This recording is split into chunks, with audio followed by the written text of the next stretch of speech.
नमस्कार श्रोताओं, आप सुन रहे हैं गीतायोग आध्यात्मिक प्रबोधन की श्रवण यात्रा, जहां हम गीता के दिव्य ज्ञान को सरल और जीवनोपयोगी रूप में समझने का प्रयास करते हैं।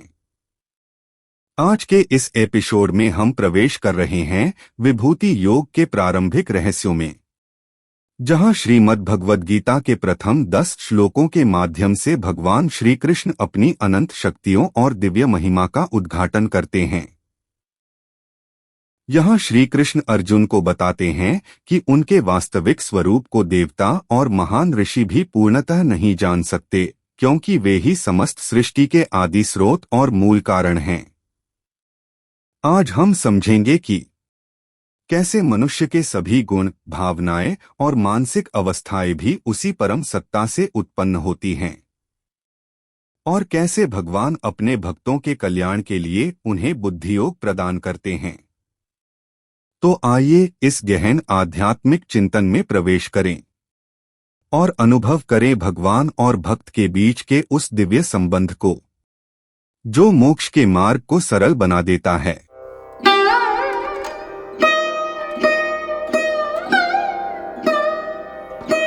हम इंसानों की ना एक बहुत ही स्वाभाविक फितरत होती है।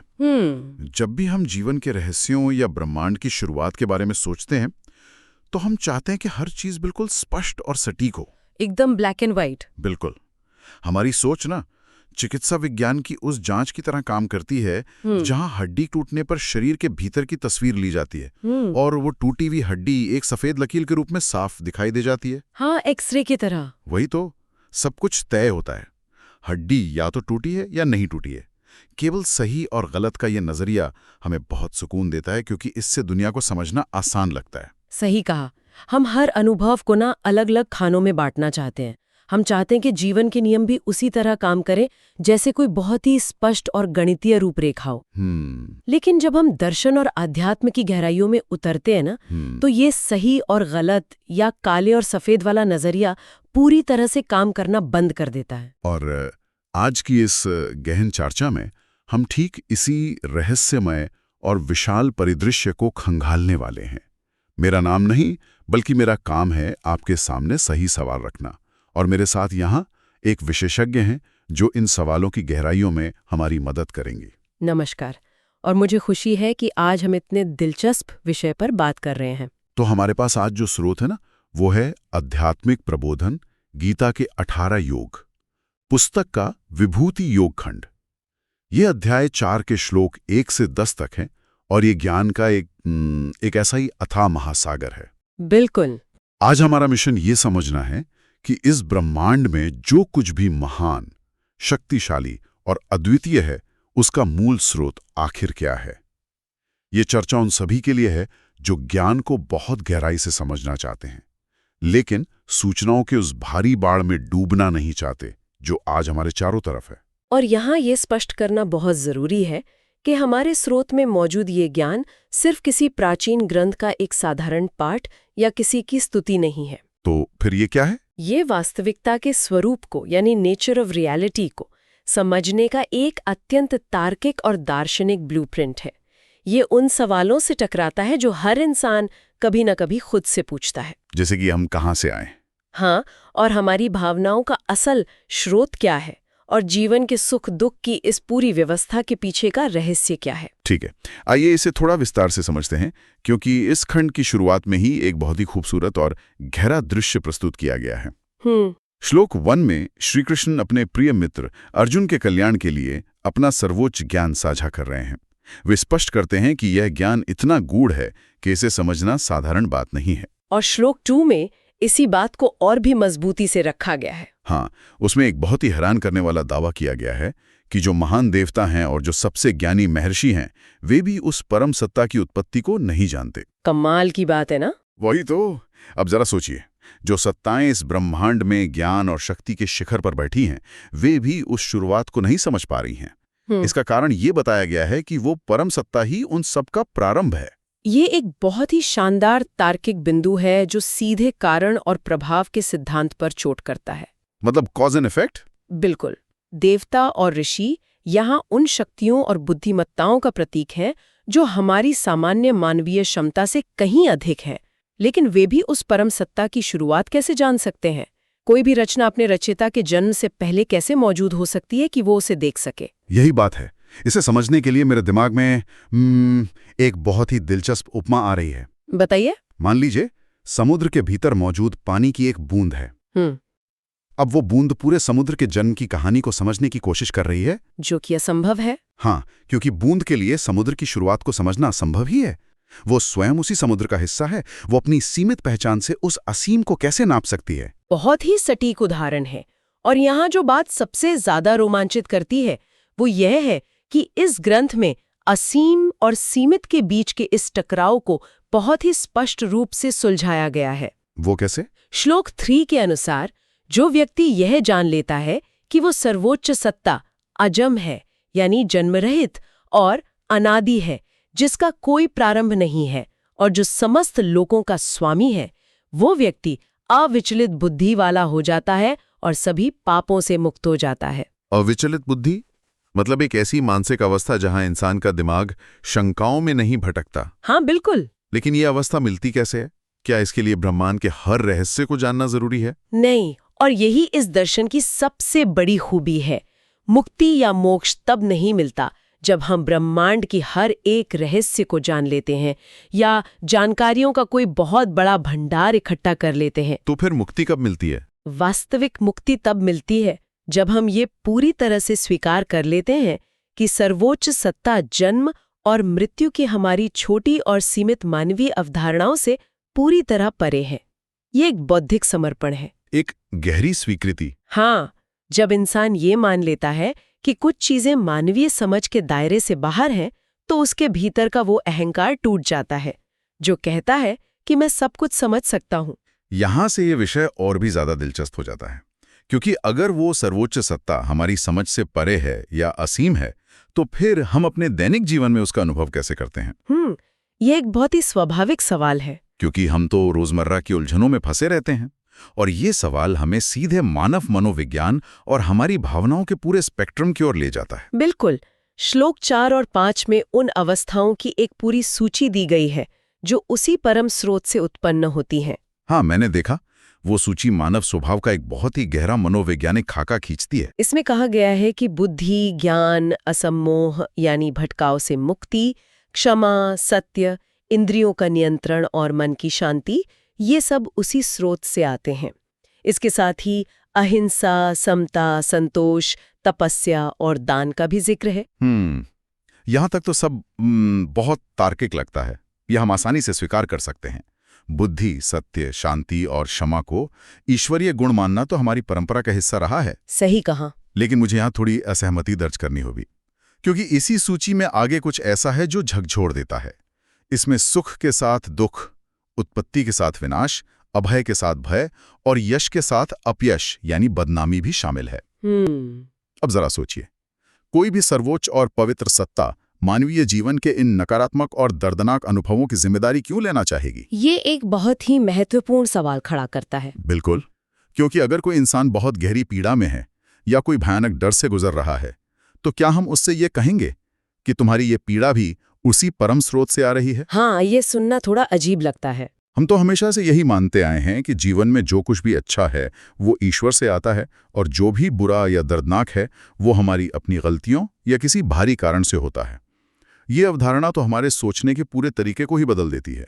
और यही वो जगह है जहाँ ये ग्रंथ अच्छाई और बुराई के उस साधारण 2 हिस्सों में बटे हुए नजरिए को पूरी तरह खारिज कर देता है। हमने अपनी सुविधा और अपने सीमित अनुभव के आधार पर जीवन की घटनाओं पर अच्छा और बुरा का ठप्पा लगा दिया है। तो असलियत क्या है?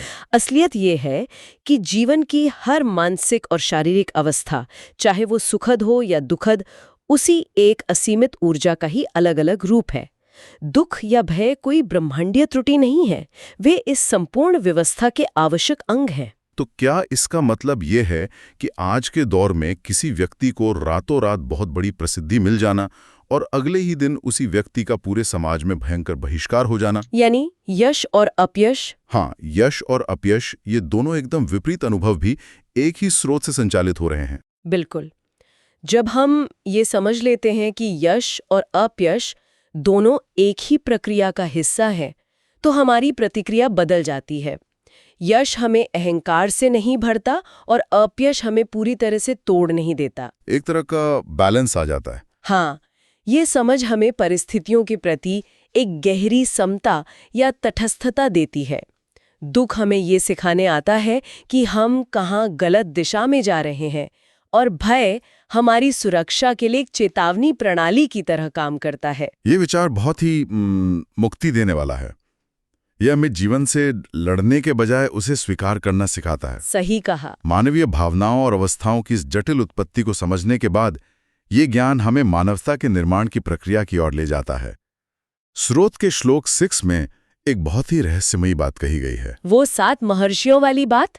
हाँ, ये बताता है कि 7 महान ऋषि और 4 मनु उस परम सत्ता के मन से उत्पन्न हुए हैं, यानी वे मानसिक रूप से पैदा हुए हैं, भौतिक रूप से नहीं, और इन्हीं से संसार की सारी प्रजा का विस्तार हुआ है। मैं जानना चाहता हूं कि इसका असल में क्या मतलब है। ये कोई साधारण कथा नहीं है। यहाँ मानसिक रूप से उत्पन्न होने का जो सिद्धांत है वो बहुत ही गहरा है। ये भौतिक निर्माण से पहले के वैचारिक निर्माण को दर्शाता है। वैचारिक निर्माण मतलब? अगर हम इसे आज के संदर्भ में समझें तो कोई भी बड़ी वैज्ञानिक खोज या कोई भी महान कलाकृति पहले भौतिक रूप में नहीं आती। वो सबसे पहले रचनाकार के दिमाग में एक विचार, एक संकल्प के रूप में जन्म लेती है। अरे हाँ, जैसे कोई आर्किटेक्ट पहले नक्शा बनाता है। बिल्कुल। ये श्लोक ये समझा रहा है कि ये पूरा ब्रह्मांड अपने भौतिक रूप में प्रकट होने से पहले एक विचार के रूप में उस परम सत्ता के भीतर मौजूद था। ये 7 ऋषि और 4 मनु केवल व्यक्ति नहीं है, बल्कि ये मानव चेतना और मानवीय स्वभाव के वे मूलभूत मनोवैज्ञानिक प्रतिरूप हैं जिनसे पूरी मानवता का ताना बाना बुना गया है। तो इस सब का असल में क्या मतलब है? मान लीजिए हमने ये जान लिया कि ये पूरी सृष्टि, ये संपूर्ण मानवता एक ही स्रोत का वैचारिक विस्तार है।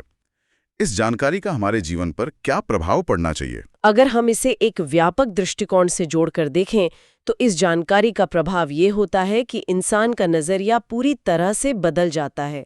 श्लोक 7 और 8 के अनुसार जो ज्ञानी इस बात को सत्य रूप में जान लेता है कि सब कुछ उसी एक परम स्रोत से प्रवाहित हो रहा है, वो अडिग योग में स्थित हो जाता है। अडिग योग? हाँ, अडिग योग मतलब एक ऐसा गहरा जुड़ाव जो किसी भी परिस्थिति में हिलता नहीं है, और ऐसा व्यक्ति पूरे प्रेम और भाव से आराधना करता है। इसे समझने के लिए मैं एक और उदाहरण जोड़ना चाहूंगा। हाँ, बताइए। मान लीजिए आप किसी बहुत ही शानदार और जटिल मशीन को देखते हैं या किसी बहुत बड़ी इमारत को देखते हैं।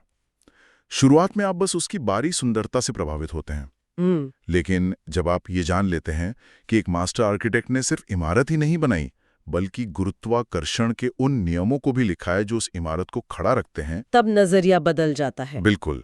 जब आपको उस डिजाइन की असल गहराई समझ में आती है तो आपका वो शुरुआती आश्चर्य एक बहुत ही गहरी और अडिग श्रद्धा में बदल जाता है। आपकी वो श्रद्धा किसी अंधे विश्वास पर नहीं टिकी होती, बल्कि वो संपूर्ण व्यवस्था की गहरी समझ पर आधारित होती है। बहुत ही सटीक उदाहरण है। अक्सर दुनिया में एक बहुत ही गलत धारणा है कि जो व्यक्ति बहुत ज्ञानी या तार्किक है वो कभी भक्त नहीं हो सकता, और जो व्यक्ति भक्त है उसे तर्क या ज्ञान की कोई जरूरत नहीं है। हाँ, लोग ज्ञान और भक्ति को अलग अलग मानते हैं। लेकिन यहाँ ये स्पष्ट किया गया है कि सच्ची भक्ति कभी अंधी नहीं होती। इस सत्य को गहराई से जानकर ही ज्ञानीजन प्रेम और भाव से जुड़ते हैं। उनका प्रेम ब्रह्मांड की कार्यप्रणाली के गहरे बौद्धिक ज्ञान से ही पैदा होता है। और जब किसी व्यक्ति को ये अडिग ज्ञान और ये गहरी समझ मिल जाती है तो उसके जीवन में, उसके सामाजिक व्यवहार में क्या बदलाव आता है? ये एक बहुत ही व्यवहारिक सवाल है। क्या वो समाज से कट जाता है? इस खंड का श्लोक 9 इसका बहुत ही सुंदर उत्तर देता है। इसमें बताया गया है कि जिनके प्राण उस सर्वोच्च सत्य में लीन है, वे आपस में ज्ञान की चर्चा करते हैं और इसी से निरंतर प्रसन्न और आनंदित रहते हैं, जिसे स्रोत में तुष्यंती च रमंती च कहा गया है। हाँ, मुझे ये बात विशेष रूप से बहुत पसंद आई, क्योंकि आमतौर पर आध्यात्मिकता की जो छवि हमारे दिमाग में है वो बहुत ही एकांत वाली है। जैसे अकेले किसी दूर जंगल में बैठ के तपस्या करना, वही तो, दुनिया से पूरी तरह कट जाना। लेकिन यहाँ तो एक कम्युनिटी की बात हो रही है। ये एक दूसरे के साथ गहरे विचारों को साझा करने के आनंद के बारे में है। बिल्कुल। ये बिल्कुल वैसा ही है जैसे जब हम कोई बहुत ही गहरी बात समझते हैं, एकदम से कुछ नया समझ आने का वो आहा मोमेंट होता है ना। हाँ, आहा मोमेंट। और हम दौड़कर अपने दोस्तों या जिज्ञासा रखने वाले लोगों के साथ उसे साझा करते हैं। एक साथ बैठकर ब्रह्मांड के रहस्यों पर चर्चा करना, उस ज्ञान का आदान प्रदान करना ही उनके जीवन का सबसे बड़ा उत्सव बन जाता है। बिल्कुल। ये आनंद किसी बाहरी वस्तु पर निर्भर नहीं है, बल्कि ये चेतना के विस्तार का आनंद है। और इसी निरंतर बौद्धिक और भावनात्मक जुड़ाव का अंतिम परिणाम श्लोक 10 में बताया गया है, जो शायद इस पूरे खंड का सबसे बड़ा उपहार है। वो क्या है? श्लोक बताता है कि जो लोग निरंतर प्रेम पूर्वक इस सत्य से जुड़े रहते हैं, वो परम सत्ता उन्हें बुद्धि योग प्रदान करती है। बुद्धि योग, यह शब्द सुनने में तो थोड़ा भारी लगता है। क्या आप इस कॉन्सेप्ट को थोड़ा सरल शब्दों में समझा सकती हैं कि ये बुद्धि योग काम कैसे करता है? इसे इस तरह समझिए। हम इंसान अक्सर जीवन की परिस्थितियों से लड़ते रहते हैं। हम लगातार हर चीज पर अपना ठप्पा लगाना चाहते हैं कि ये मेरे लिए अच्छा है और ये मेरे लिए बुरा है। इसी जद्दोजहद में हमारा दिमाग हमेशा एक धुंध या शंकाओं से घिरा रहता है। लेकिन जब इंसान ये समझ लेता है कि असीम सत्ता को हमारी सीमित बुद्धि से नहीं मापा जा सकता और सुख दुख सब एक ही व्यवस्था का हिस्सा हैं, तो वो परिस्थितियों से लड़ना बंद कर देता है। मतलब वो जीवन की घटनाओं के प्रति जो हमारा आंतरिक संघर्ष होता है वो खत्म हो जाता है। ठीक यही बात है। जैसे ही वो संघर्ष खत्म होता है, इंसान के मन पर छाई हुई धुंध छंट जाती है। उस परम शांति की अवस्था में इंसान को जो एकदम स्पष्ट मानसिक दृष्टि मिलती है, जो सत्य और असत्य के बीच का भेद साफ साफ दिखा देती है, उसी स्पष्टता को बुद्धि योग कहा गया है। कमाल है। ईश्वर कोई भावनाएं या सांसारिक वस्तु उपहार में नहीं देता, वो सत्य को गहराई से देखने की वो निर्मल बुद्धि उपहार में देता है, जिससे व्यक्ति सही निर्णय ले पाता है और उस परम सत्य तक पहुंचने का रास्ता खुद देख लेता है। ये ज्ञान के मार्ग पर चलने वालों के लिए सबसे बड़ा इनाम है। तो अगर हम आज की इस पूरी विस्तृत और गहन चर्चा को समेटें, तो हमने देखा कि कैसे हमारी वो फितरत जो हर चीज को खानों में बांटना चाहती है, वो असीम ब्रह्मांड के सामने बहुत छोटी पड़ जाती है। हमने समझा कि एक सीमित मानव मन का उस अनंत सत्ता को न समझ पाना कोई कमजोरी नहीं है, बल्कि सृष्टि का एक बहुत ही तार्किक नियम है। सबसे बड़ी बात हमने ये सीखी कि जीवन के सुख और दुख, भय और अभय, इन सभी को एक ही विशाल व्यवस्था का हिस्सा मानना कितना जरूरी है। और अंततः एकांत में भागने के बजाय समुदाय में बैठकर ज्ञान की चर्चा करते हुए उस बुद्धि योग या मानसिक स्पष्टता को प्राप्त करना, जो हमें वास्तविकता के उस पार देखने की दृष्टि देता है। बिल्कुल। सूचनाओं के इस भारी शोरगुल वाले दौर में, जहां हर पल नई जानकारियों का ओवरलोड हमारे दिमाग पर पड़ता है, ये ज्ञान एक बहुत ही गहरी मानसिक शांति देता है। ये सिखाता है कि जीवन की उथल-पुथल से घबराने के बजाय अगर हम व्यापक चित्र या बिगर पिक्चर को देखें, तो हर चीज एक ही सत्य से जुड़ी हुई है। एकदम सही। जब हम ये समझ जाते हैं कि हमारे जीवन की हर घटना उसी एक महान स्रोत से आ रही है, तो जीवन का संघर्ष एक अर्थपूर्ण अनुभव लगने लगता है। लेकिन इस पूरी चर्चा ने मेरे दिमाग में एक बहुत ही गहरा सवाल छोड़ दिया है, जो मैं इस चर्चा को सुनने वाले हर व्यक्ति के साथ साझा करना चाहता हूँ। कौन सा सवाल? जरा इस बारे में सोचिए। हमने इन स्रोतों से ये जाना कि हमारी बुद्धि, हमारे सबसे गहरे दुख, हमारे सबसे भयानक भय और यहाँ तक कि ईश्वर को पाने का साधन जो बुद्धि योग है, ये सब कुछ उसी एक परम स्रोत से आता है।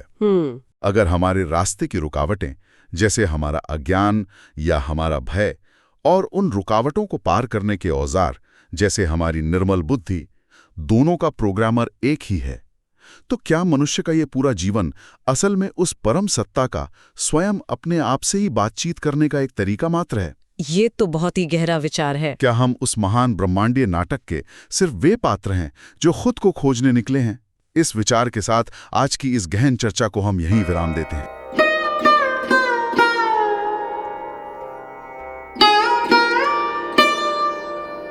आज की इस चर्चा में हमने जाना कि विभूति योग के प्रारंभिक श्लोक हमें भगवान के उस स्वरूप से परिचित कराते हैं जो समस्त सृष्टि का मूल, आधार और संचालक है। जब साधक यह समझ लेता है कि उसके सभी गुण, भावनाएं और जीवन की प्रत्येक अवस्था उसी परमात्मा से उत्पन्न हैं, तब उसके भीतर श्रद्धा और समर्पण का भाव स्वाभाविक रूप से जागृत हो जाता है। भगवान श्री कृष्ण यह भी आश्वासन देते हैं कि जो भक्त अनन्य प्रेम और विश्वास से उनकी भक्ति करते हैं, उन्हें वे स्वयं वह बुद्धियोग प्रदान करते हैं जिससे अज्ञान दूर होता है और मोक्ष का मार्ग प्रशस्त होता है। यह ज्ञान केवल विचार नहीं बल्कि अनुभव का विषय है, एक ऐसा अनुभव जो भक्त और भगवान के संबंध को और अधिक गहरा बना देता है। यदि यह चिंतन आपको प्रेरित कर रहा है तो इस श्रवण यात्रा से जुड़े रहें और गीता के दिव्य संदेश को अपने जीवन में उतारने का प्रयास करें। अगले एपिसोड में हम विभूति योग के और गहरे आयामों को समझने का प्रयास करेंगे। तब तक के लिए श्रद्धा, भक्ति और ज्ञान के मार्ग पर आगे बढ़ते रहिए।